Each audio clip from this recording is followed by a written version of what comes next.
What is up, YouTube? This is T Quentin1 coming at you with another video, and today I'm going to talk to you about Smallville Season 8. Now, the last few seasons progressively got better. Season 5, Season 6, and Season 7 especially being so good that I think it could have worked as the final season. And Season 8, right off the bat, has several things working against it. First, Lionel Luthor was killed off last season, and he was one of the best characters.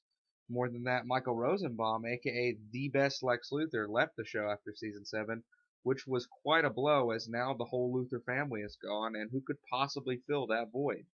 The show had plenty of other assets to be sure, but I think it's safe to say the Luthors were the greatest thing about it, at least for me. Also, the creators slash showrunners, Alfred Goh and Miles Millar, left after season 7, so yikes. But despite all of that, I think the Smallville season 8 mostly works, although it never is quite as good as season 7. I want to start with by saying there are two eras of Smallville, and the first ended with season 7. Season 8 begins the second. Now, the difference is the first 7 seasons captured the spirit of Superman, but were a bit coy with the actual mythology, maybe introducing one or two key elements and characters a season. But starting with season 8, they just go nuts. Superman, Superman, Superman. This season just explodes with characters and moments. They go crazy. And that does help make up for some of the shortcomings, especially when it comes to pacing. They introduce a few villains, and I think that's because of Lex's absence. They adapt the villains quite well. This version of Toyman, he may be almost ripped completely from the animated series, but I still thought he was pretty creepy and a good adaptation of the character. And I'll also give them credit in that they made what is, in my opinion, the only good version of Doomsday I have ever seen. I hated him in the comics, I've hated him in all other adaptations, but here he actually works quite well. And I'm just going to say it.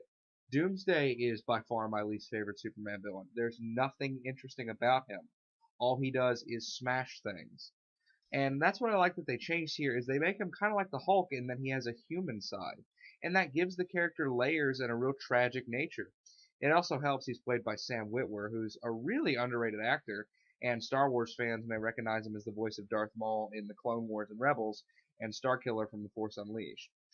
The action scenes are still pretty badass, with the episode Legion and Beast giving us the best ones in my opinion. And yeah, even though the effects are still not top notch, seeing Clark and Doomsday beat the crap out of each other was pretty entertaining, even though I'm going to admit the resolution of that fight was bullshit. While some of the character arcs aren't really that interesting, some are. Clark at this point is pretty much Superman, or at least just on the edge, and Welling plays it pretty damn good. To me, though, the thing they nailed this season was Jimmy Olsen.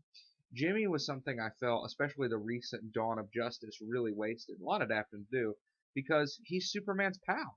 There's a lot you can do with that, and they definitely got that part down. But I also like that he kind of lost everything this season, and I've never seen Jimmy like that before. So to me, he had the best story arc. I like the Green Arrow as a main character again because I'm going to be honest, I don't remember him appearing once in season 7. He's a cool character. He plays well off Clark and the other supporting cast, and I think it's easier to get great action out of him because you don't need all these special effects or kryptonite to add tension. I like that the show went darker, especially with the Doomsday stuff, but sometimes it almost felt like the show was trying to appeal to the goth crowd, and to me, that ain't Superman. I thought Allison Mack really came into her own as Chloe as well, who really felt like a vital character this season. I mean, she was fun and likable in the past, but she feels like she really needs to be there. Although it is pretty awkward to watch now because, see, in this season, Chloe starts a kind of self-help group for people affected by the meteors, which, I mean, sounds Jim Dandy, I guess, but you know what the group is called? ISIS. Now, of course, there's no way they could have known, but I can't help but squirm when someone is like, ISIS has made a positive impact in my life. Yeah. Also, I have to talk about Tess Mercer. After Lex left, I did not think anybody could fill that void, but as shocked as I am to say it, Tess fills that role beautifully. Cassidy Freeman is awesome in this role, and just like Lex, the character has genuine layers. But unlike Lex, I enjoyed that she started out as essentially a villain, but then slowly evolves into a better person with Clark's help, which fits really well in a Superman story and works really well as a contrast to Lex. Let's talk about the flaws, and yeah, this season definitely has a lot more than season 7.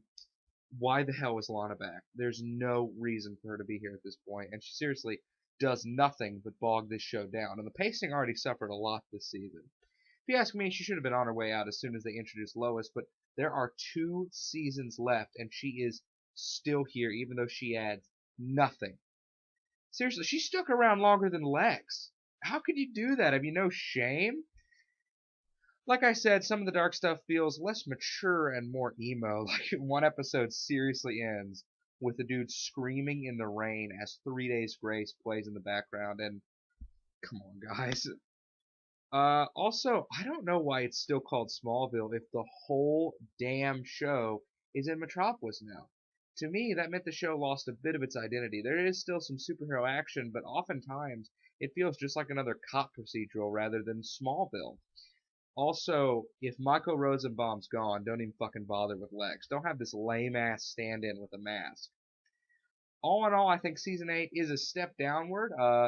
You know, but I do still like it. I'm gonna give it an 8 out of 10. This is T1 signing out.